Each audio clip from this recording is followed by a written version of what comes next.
Welcome back to the deep dive. Today we're not just reading a book. We are effectively unearthing a manifesto.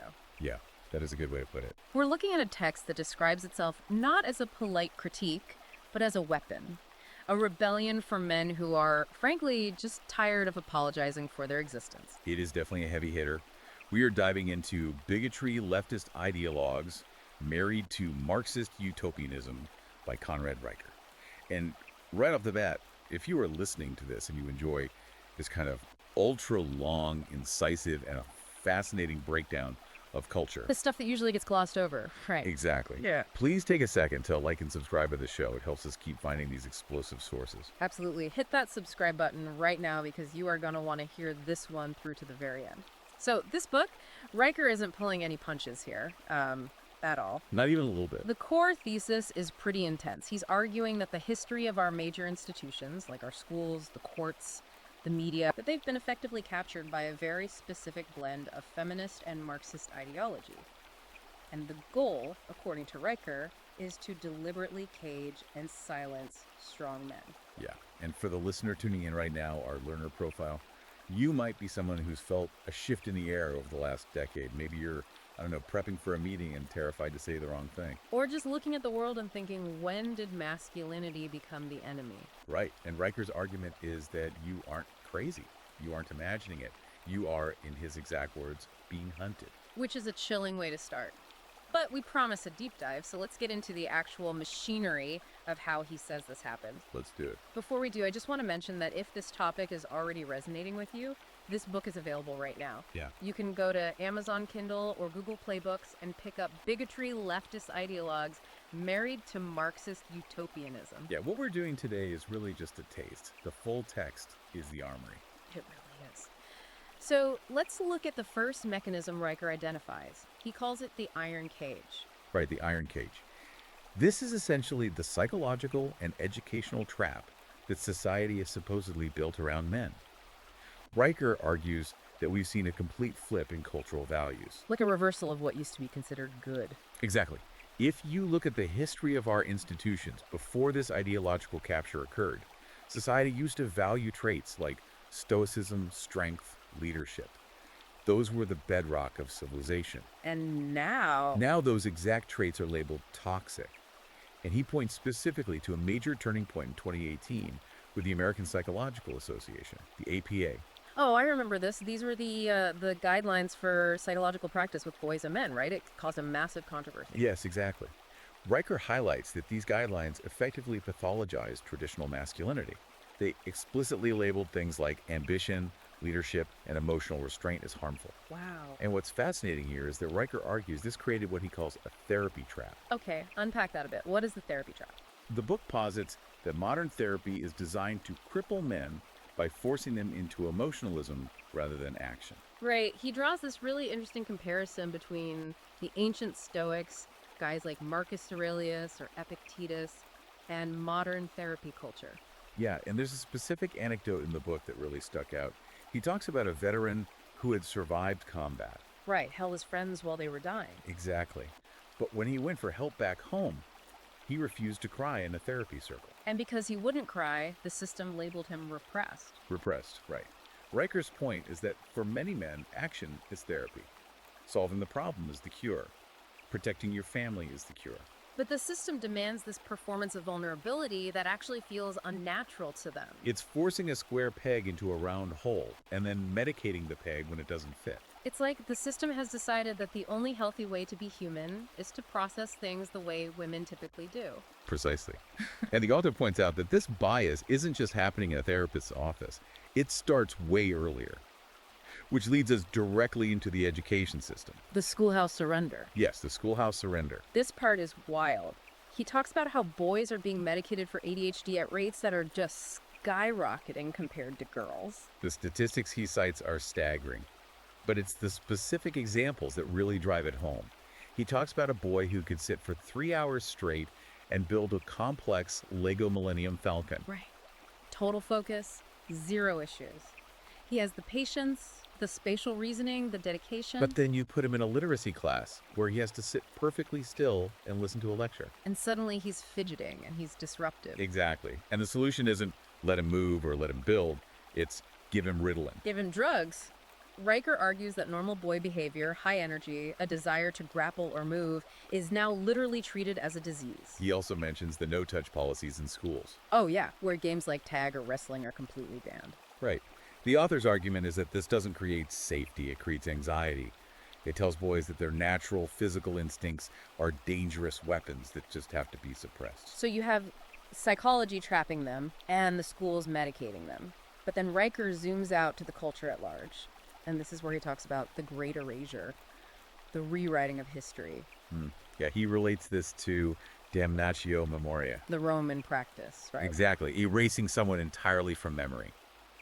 Roker argues there was a deliberate campaign to destroy male heroes so that boys have no one to look up to.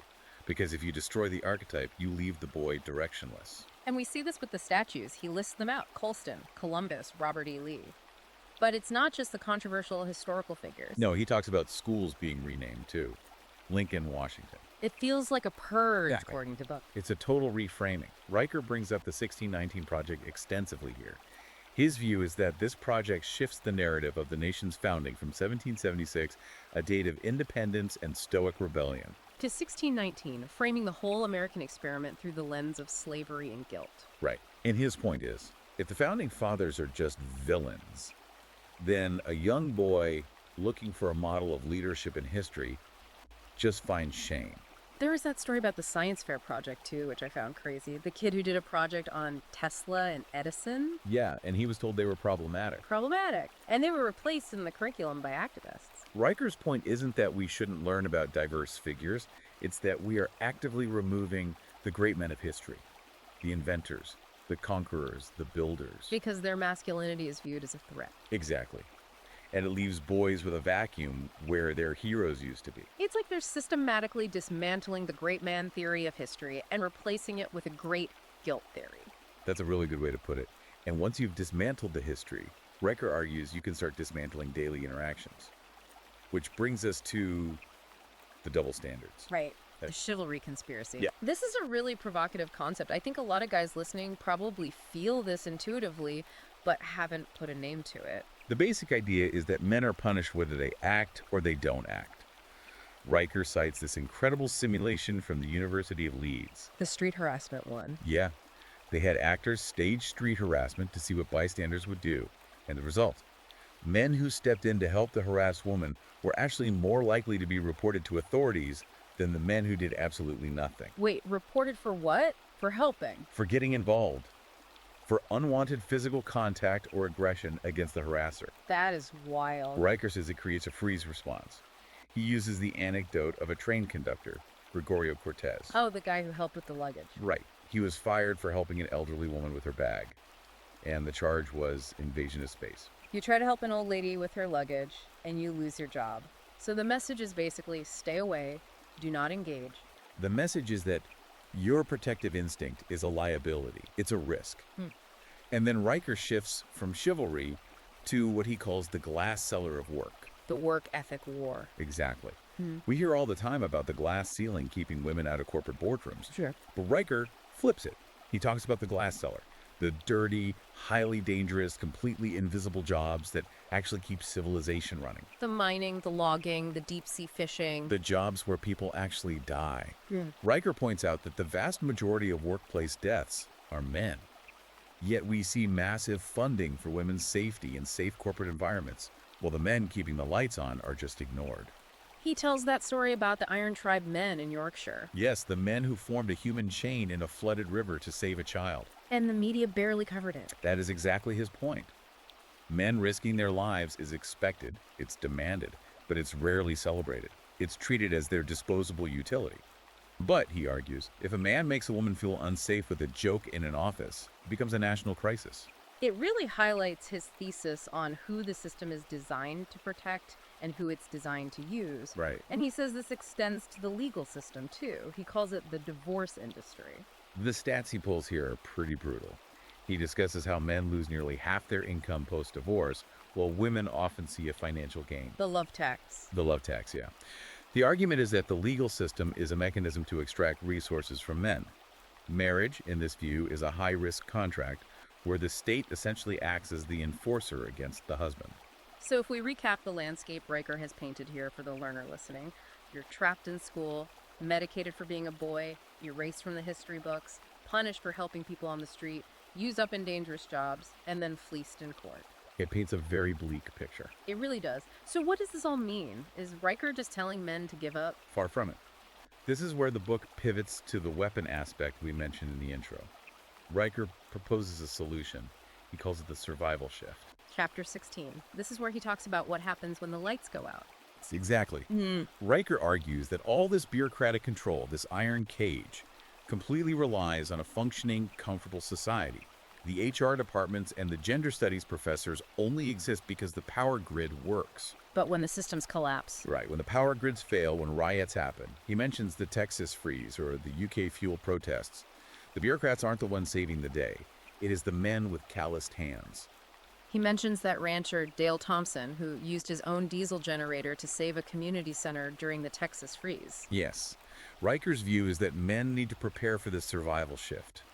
He argues the world is becoming more volatile, and when the veneer of civilization cracks, the old virtues, strength, competence, stoicism, those become the only currency that matters. And he advocates for what he calls the Iron Tribe. The Iron Tribe, yeah. I love that name. It sounds like something out of a movie, but he's talking about real organization here. He is. He's talking about men organizing off-grid, rejecting the therapy circles and the safe spaces in favor of physical training, brotherhood, and actual skill building. He mentions the men's sheds movement, too. Right. Places where men just go to fix things and talk shoulder to shoulder. But he notes how even those spaces are under attack now for being exclusionary just because they're male only. The brotherhood ban, he calls it. The idea that men congregating alone is inherently suspicious to the system. But Riker says do it anyway. He champions a return to true stoicism. Not the repressed label the APA gives it, but actual stoicism. Real men don't confess, they conquer. That's the quote. Exactly. The solution isn't to ask for permission to be a man. It's to build the resilience and the skills so that you don't need permission in the first place. It's about becoming undeniable. You don't ask for a seat at the table, you build your own table. Precisely. If we connect this to the bigger picture, Riker is arguing for a parallel society. If the institutions are captured, if the schools and courts are actively against you, you don't waste your energy trying to reform them. You build your own tribe, your own economy, your own support systems. Before we get to the final thought, I want to remind everyone listening, we are just scratching the surface of the data and the stories in this book. If this is resonating with you, if you feel like you are seeing the bars of that iron cage around you, you need to read the full text. Definitely. Go to Amazon Kindle, go to Google Play Books, and buy Bigotry, Leftist Ideologues Married to Marxist Utopianism by Conrad Riker. Support the author directly. And you really should follow him on Substack, @Conrad Riker. That is where the ongoing updates are, the stuff that doesn't make it into the mainstream algorithms. Yeah. That's where his uncensored thought leadership is happening. Okay, let's wrap this up with Riker's final stand. He poses a question to the reader that I think we should pose directly to you, the listener. He does. The system, according to Riker, wants you broken, docile, and apologetic. It wants you to feel guilty for your own strength, but your refusal to submit is what makes you dangerous in the best possible way. So the question is, are you going to be the man who apologizes for his strength? Or are you going to be the man who rebuilds? And I'd add something to mull over that builds on Riker's thesis. If the iron cage relies entirely on the fragility of the modern grid, maybe the ultimate act of rebellion isn't just surviving the coming collapse. Maybe it's quietly welcoming it as the great reset of masculinity. That is a powerful thought to end on. The learner who listens to this show knows that knowledge is power, but Riker is telling us that action is the only thing that actually matters. Action, resilience, and brotherhood. We're going to leave it right there. This has been a fascinating look into a very controversial but undeniably powerful source. Make sure you like, subscribe, and share this deep dive. Help us spread the message. And go get the book on Amazon Kindle or Google Play Books. We will see you on the next deep dive. Stay strong.